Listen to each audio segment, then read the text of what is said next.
السلام عليكم ورحمة الله وبركاته. أهلا بكم يا بنات في قناة شايني ليدي. لو أول مرة تزوري قناتي نوريني بالاشتراك في القناة، فعلي زر الجرس على الكل عشان يوصلك إشعار بكل فيديو جديد أنا بنزله. اللايك يا بنات بيفرحني وبيرفع الفيديو. النهاردة هعمل لك يا بنات بمناسبة الصيف والحر والعرق لازم نبقى ريحتنا حلوة، لازم نكون واخدين شاور قبل ما ننزل، وبعد ما نرجع نكون منضفين نفسنا كويس عشان تبقى ريحتنا حلوة ونبقى واثقين من نفسنا كده. طبعا أهم حاجة إن النظافة من الإيمان. النهارده هعمل لك يا بنات وصفة بسيطة جدا وكلها المكونات موجودة، تلاقيها في كل بيت.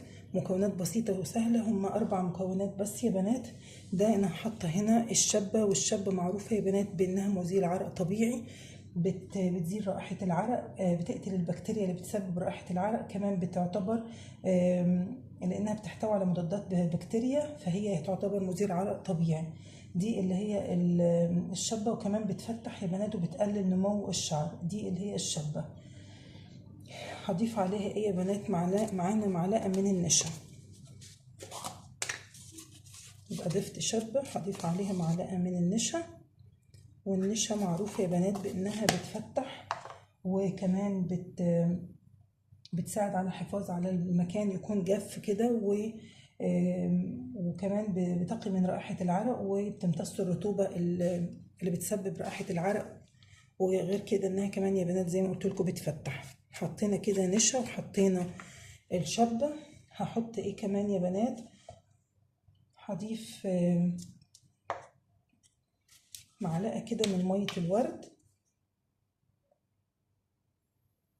خدنا كده معلقة، لو عوزنا تاني هنحط.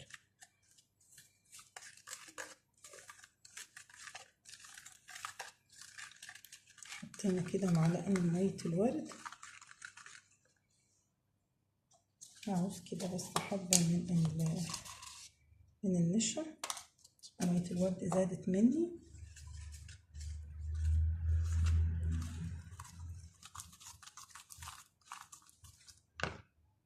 وهضيف ايه كمان يا بنات؟ هضيف اي كريم مرطب. انا يا بنات هستعمل هنا البنسينول. هضيف كده معلقة من كريم البنسينول.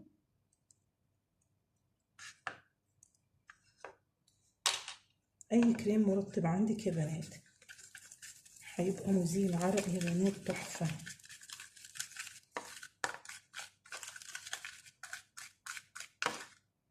بصوا يا بنات قوامه حلو ازاي.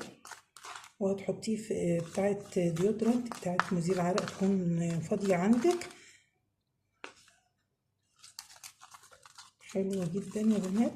لو عايزين لها عطر ممكن تحطي لها اي اللي هو الاسانس العطور اللي بنجيبها من عند بتاع العطور، بيكون خالية من الكحول. لحظة يا بنات اجيب اوريكم شكلها. وممكن نحط كمان عليها عشان يبقى مزيل عرق ليه ريحة حلوة. هو كده ريحته حلوة جدا، ريحته نظافة، بس ممكن نضيف عطر. بتبقى يا بنات اللي هي زيت عطر كده، بتجيبيه من عند بتاع العطور خام من غير كحول، عشان ممكن عايزين الدرود يبقى ريحته حلوة. نحط كده نقطتين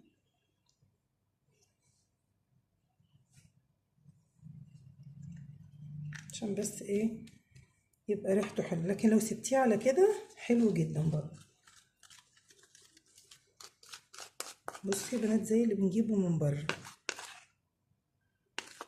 بس على الاقل ده طبيعي ومفهوش اي كيماويات.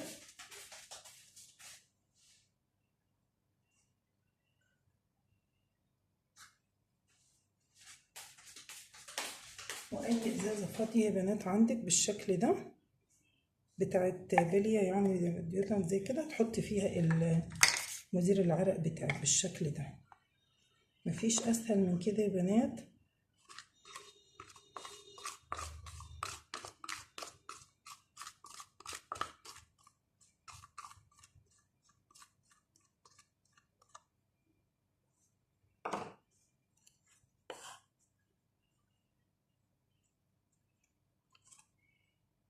لو كده يا بنات نكون خلصنا. بصي يا بنات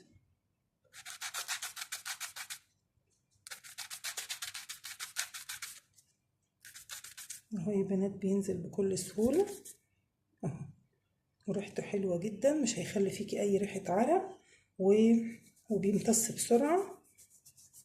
بالشكل ده يا بنات يكون خلصنا مزيل العرق بتاعنا.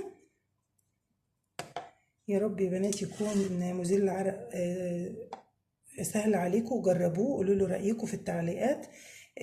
واللي حابب اي وصفة ولا اي استفسار يكتب لي في التعليقات، وان شاء الله ارد عليكم واسيبكم على خير يا بنات. وطبعا لازم يا بنات نحط اي مزيل عرق يكون مكان نظيف، يكون واخدين شاور او على الاقل منضفين منطقة الاندر ارم.